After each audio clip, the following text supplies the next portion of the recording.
แต่งตัวงามแท้สิไปไสเนาะไม่ได้ไปใส่อยู่เพื่อนอยู่เฮือนโอ้ผู้นี้ซื้อไดผู้นี้น่ะ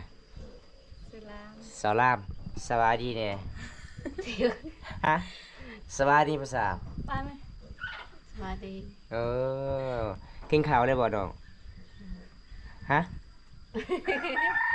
มันดังอายุโอ้โหจักอายุโอ้พี่น้องอันนี้จะเป็นหมู่เจ้าบ่ทราบเวียนลาวยังจักปีแล้วได้ประมาณ29ปีตาดังก็คือบ่ฮู้เนาะโอ้ยพี่น้องเอ้ยสาวลามเพิ่นเว้าภาษาลาวบ่ค่อยเป็นเด้เพิ่นของเพิ่นก็มีแม่ก็เฒ่าแล้วเนาะสาวเวียนอีพ่อก็เฒ่าแล้วอายุ29ปีบ่มีไผเอาบ่น้องเพราะว่าบ่มีไผเอาสาเหตุใดๆน้องเฮาจนบ่หรือว่าเฮาขี้ลายฮะไม่ได้ลืมเหรอต้ากระเด็ดเพราะว่าเฮาโจรบ่มีไผเอาเนาะอันนั้นตาปนายโปรเตไหมตาปนายโปรเตตีบ่จะโดยจะบ่โยอ่ะตาตะตะบันจะโดยล่ะสิโยชมพูอ่ะระเวจ้าพี่น้องบ่ตาสิถามเพิ่นว่ากินข้าวกินน้ำเลยบ่น้องก็เลยตอบว่ายังบ่ทันกินข้าวกินน้ำเพราะว่าบ่มีอาหารก็เลยอดข้าวพี่น้องเอ้ยปีมป่วยเป็นป่วยจังได๋เปิดประไทยหน้าใหม่มึนเป้อรูโอ้มื้อนี้บ่ตาสิมาถามเพิ่นว่าอีพ่อแม่จะไปใส่เพิ่นก็เลยตอบว่าออกให้เบิดแต่ค่อยมื้อนี้สิพักผ่อนเนาะคำภาษาลาวนี่บ่มาออกเลยบ่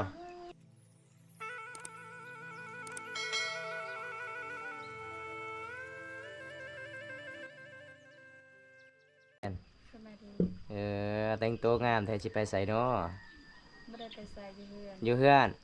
โอ้ผู้นี้ซื้อไดผู้นี้น่ะซื้อล้างสาวรามสวัสดีแน่ฮะสวัสดีภาษาไปไหมสวัสดีกินข้าวได้บ่น้องฮะ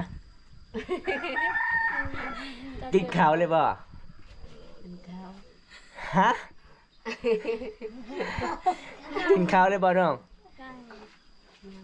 ยังโอ้น้องอยู่กับผู้ใดอยู่ในเฮือนเจ้าอยู่กับไผฮะอยู่กับไผอยู่เฮือนฮะจังนี่กูอายุยังปีแล้วเจ้ามันเชื่อยุ่งมือฮะมันดังอายุโอ้โหจักอายุโอ้พี่น้องอันนี้จะเป็นหมู่เจ้าบ่ทราบเวียนโอ้พี่น้องลาวยังจักปีแล้วได้ประมาณ29ปีโดนแล้วจักคนอยู่ในเฮือนเจ้าเนาะฮะได้ประมาณ6 คนมีแต่ผู้หญิงหมดบ่ผู้ชาย2พ่อแม่ก็เฒ่าแล้วพี่น้องเป็นน่าสงสารเลยพี่น้องเพิ่นเว้าลาวบ่ได้เลยเจ้าบ่ฮู้ภาษาลาวบ่ฮะมีหยังอีกคือบ่ปากบ่เว้าเลยเป็นหยังตะดังมันเรียนว่ะตะดังก็คือบ่ฮู้เนาะโอ้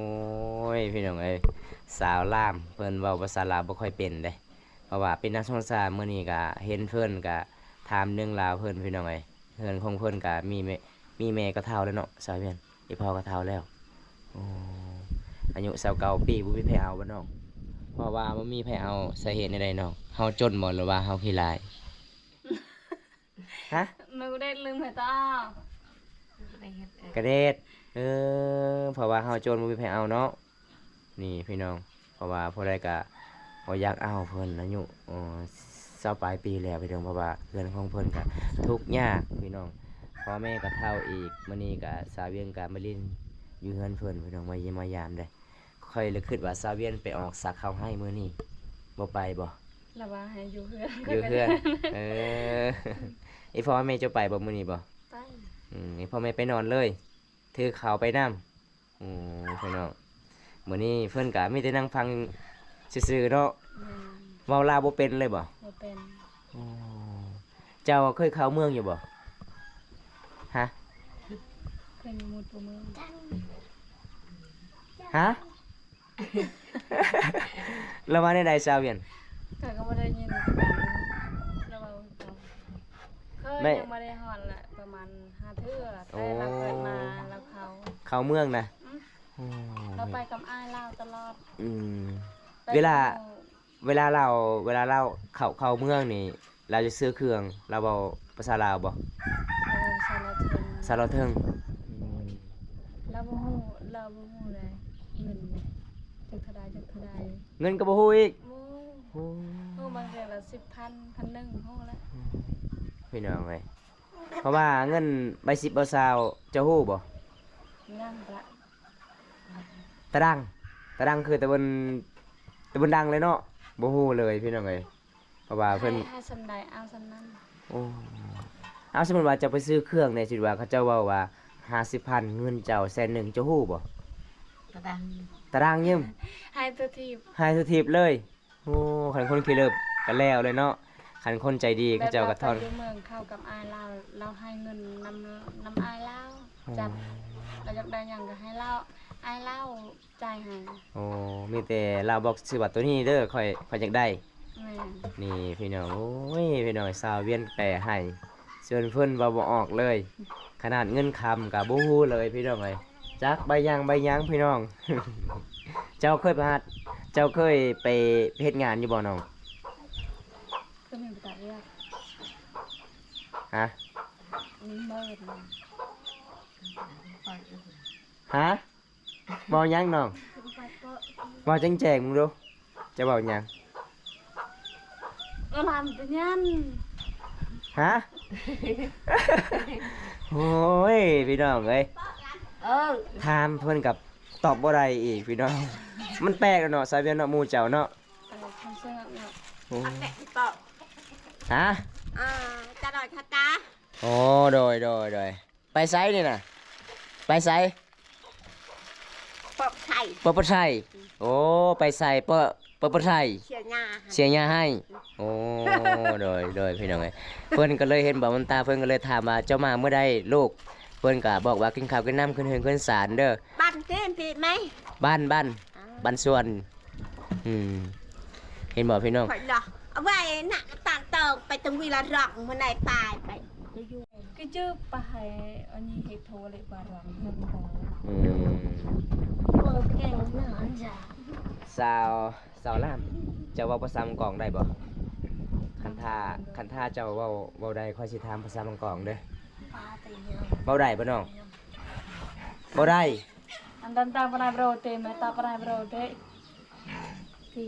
ตีบ่เออจะโดนจะบ่ อยู่ โยอ่ะเออตาตะแต่บนจะโดนล่ะ ไม่จังตา สีเหนียวชมพูอ่ะ ว่ายาวปัว เว้ยจ้าเออพี่น้องบ่ตาสิถามเพิ่นว่ากินข้าวกินน้ำเลยบ่น้องน้องก็เลยตอบว่ายังบ่ทันกินข้าวกินน้ำเพราะว่าบ่มีอาหารก็เลยอดข้าวพี่น้องเอ้ยปีมป่วยเป็นป่วยจนแหละเปิดประไทยหน้าใหม่มึนเป้อ ฮัลโหล รู้โอ้มื้อนี้บ่ตาสิมาถามเพิ่นว่าพี่พลอยแม่จะไปใส่เพิ่นก็เลยตอบว่าออกให้เบิดแต่ค่อยมื้อนี้สิพักผ่อนมื้อนี้พี่น้องเว้าได้เนาะภาษามังกรเนาะคำภาษาลาวนี่เว้าบ่ออกเลยบ่คันเขาส่วนไปกินขี้ก็ไปบ่ บ่ฮู้จักเลยบ่ภาษาลาวบ่น้องบ่ฮู้จักจักคำเลยคันสมมุติว่าภาษาลาวเว้าว่า ค่อยฮักเจ้าเด้ไปว่าในใดภาษาบรูค่อยฮักเจ้าไปว่าในใดฮะค่อยฮักเจ้าไปว่าในใดฮะ lại cái dân giá ตายพี่น้องเอ้ย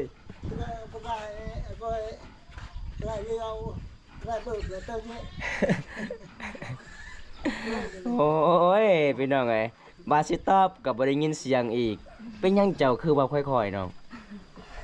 ฮะนั่นตะไม่ปไปกล้วยทางหน้านั่นตะไม่ตันเตงกล้วยทาง cứ quay nhu kìa เยอะมาไหนฮะเยอะๆเฮ้อมาไหน đó เสียงบ่มันน่ะ vâng tin và bà thường กะบาโรน่ะนั่นตะเบิ่นสบาโร dạ ba này bro mòn nó งวยเบียร์สุดให้บ่ rồi tạ ปรวลระโอ้พี่น้องเอ้ยคันเว้าภาษาลาวเทิงเพิ่นก็สิเว้าแห้งๆกันถามลาวได้เลยพี่น้อง บอลทาถามว่าเจ้าไปไสเพิ่นก็ตอบอีกว่าเจ้าไปไสคือกันนี่โอ้ยพี่น้องเอ้ย ก้อยก้อย อันไปเป็นหยังหมู่เจ้าเว้าค่อยๆเลยเนาะเป็นจังไดล่ะบ่ฮู้ แบบว่าค่อยๆเขาบ่ได้ยิน แม่น อัน พี่ นี้ น้อ เรา ง ดังแบบยันเขาหัว เอ แบบเขา อ เบิ่งหั่น พี่น้องเอ้ยเพราะว่าเจ้าก็เป็นน้องลาวบ่ บ่เป็นหมู่กันซื่อ เป็นหมู่กันซื่อๆบ่แม่นพี่น้องกันอ๋อก็เลยไปเล่นอยู่เฮือนหมู่เนาะมื้อนี้เนาะ ๆแม่นเราอยู่เฮือนนะ แม่นพี่น้อยเพราะว่าบ่มใต้เห็นแต่ตอนเช้าๆเห็นว่าเจ้าพัดเข้าบ่เจ้าพัดเข้าบ่พัดเข้าไปบ้านได้ภาษาบรูบ้านเฮา อะไรอะไร ฮะ นำขึ้น เจ้าฮู้บ่พัดเข้าบ่ฮะเจ้าฮู้บ่พัดเข้าบ่ตาดังพัดเข้าไม่อมโดยแบบเดือดในบ่ไม่อมโดยบ่เออเห็นบ่พี่น้องคันสิถามเจ้าพัดเข้าบ่เพิ่นว่าเหรอพี่น้องก็แม่นนี่แหละเมื่อเช้านี้บ่มใต้เห็นเพิ่นพัดเข้าเพราะว่าไอ้พ่อไอ้แม่เพิ่นก็เฒ่าเบิด อะไรยาปะ